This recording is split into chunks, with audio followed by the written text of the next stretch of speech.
questions we often get asked is, what tow vehicle do I purchase? Well, it's a personal choice. You really need to look at your own situation. The best idea is to make yourself a list. 2 columns, the must-haves, the essential items I have to have in my situation, and the nice-to-haves.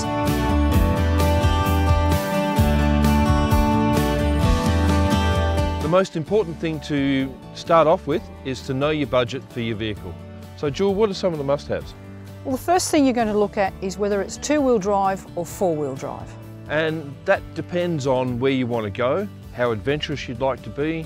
Are you looking to stay on the blacktop, or would you like to go and travel down those dirt roads and have a look at some of those areas that you see other people travelling to? The other thing is you've got to look at whether you're happy with a manual or an automatic.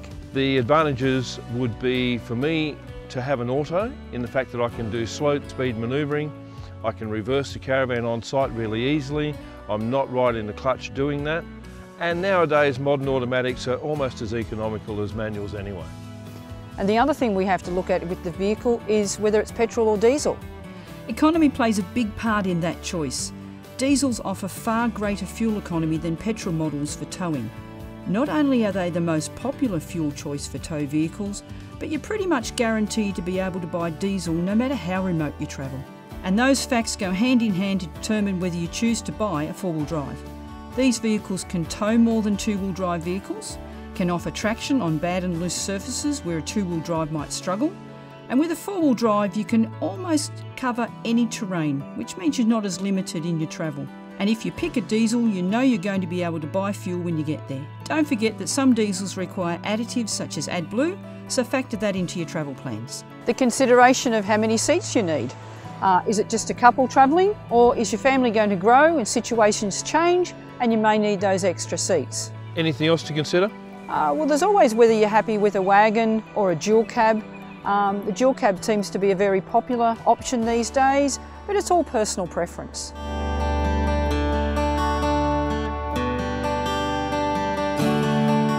Vehicle manufacturers have so many options that you could add to your nice-to-have list, but you've got to remember they've got to stay within your budget. Things like the sound systems. So whether it might be Bluetooth or that 29 speakers that your husband wants in the car. Or do you need a DVD on the back seat for the kids? Or do your seats need to be leather or cloth? Do they need to be heated? I like a nav system. Do you really need a nav system in the vehicle? Does the vehicle have reverse cameras? Does it have parking sensors? So all these things are nice to have. Put them on your list and see if they work within your budget. The most important thing on that must-have list is the tow capacity of your vehicle. It must match the trailer that you intend to tow, and don't forget to consider the future as well. So generally it comes down to personal choice.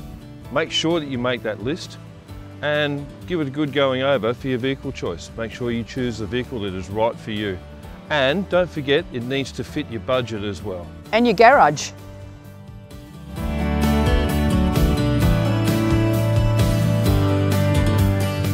Here are my top factors to look for when you're choosing a tow vehicle. Firstly, you want to really future-proof your tow vehicle purchase. Having an adequate tow rating is obviously really important when you're choosing a tow vehicle, but if you've got a fairly light trailer now, you may want to upgrade to something bigger and heavier later on. You'll save money and inconvenience if you buy a tow vehicle with as much tow capacity as you can afford now. Being able to tow up to the speed limit is really important. Even though you might not want to travel very fast when you're towing, you at least want the option of towing at the speed limit. Some vehicles, such as Subarus and some Holden Commodores, can only actually legally tow at up to 80 kilometers per hour. The solution is obviously to buy a tow vehicle that the manufacturer allows you to tow at the prevailing speed limit. Next, you've got to have enough payload for your needs. Some of us don't load up our tow vehicle to the limit, but there might be times when you have some of your extended family along, and with them and their gear in the tow vehicle, you might need all the payload the vehicle has to offer. So work out whether the vehicle you're keen on has enough payload capacity, not forgetting to include the tow ball download of your trailer. You want to have torque and lots of it at low RPM. Towing anything much heavier than an empty box trailer is going to make any vehicle work harder, so you want one that has plenty of engine torque. Compare a few towing vehicles in the category you're looking at to check that the one you plan to buy has a competitive torque figure and that the torque peak happens at fairly low revs, say at around 2000 RPM. Next up, you want to look at wheelbase. Towing safely involves a few different factors, but one thing for sure is that a vehicle with a nice long wheelbase will more likely be more stable than a short wheelbase vehicle. Manufacturers always include wheelbase measurement in their vehicle specs, so check it out to see it's as long or longer than other similar tow vehicles. Next up, you want the tow hitch as close to the rear axle line as possible. Just like a lanky wheelbase helps towing stability, so does a short as possible rear axle to tow ball length. The shorter this measurement, the less likely the rig is going to sway, which is one of the most common problems on the highway. Next up, you want good standard mirrors. Small curved side mirrors might help aerodynamics and look sexy, but they are not the best for towing. Look for a vehicle with big side mirrors, which might be big enough so that you don't even need towing mirrors to see behind your trailer. If you do need towing mirrors that attach to the vehicle's mirrors, a nicely squared off mirror will make them stay on a lot better.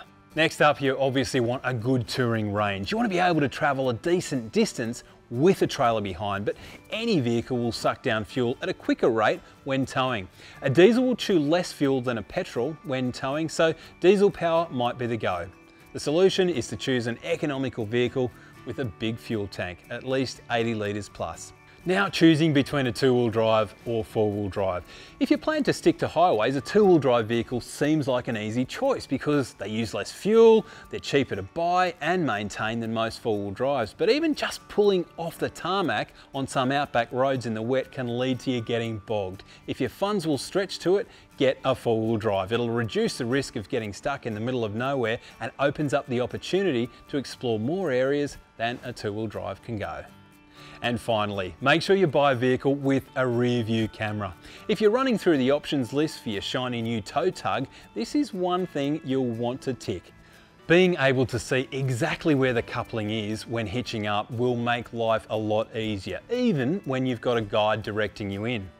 Even though plenty of new vehicles come with a standard camera these days, just make sure that the camera has a wide enough angle to actually show the tow ball, because not all of them do. Even better is a bird's eye view camera that can show you all over the place, in front of the vehicle, on the side, as well as out the back.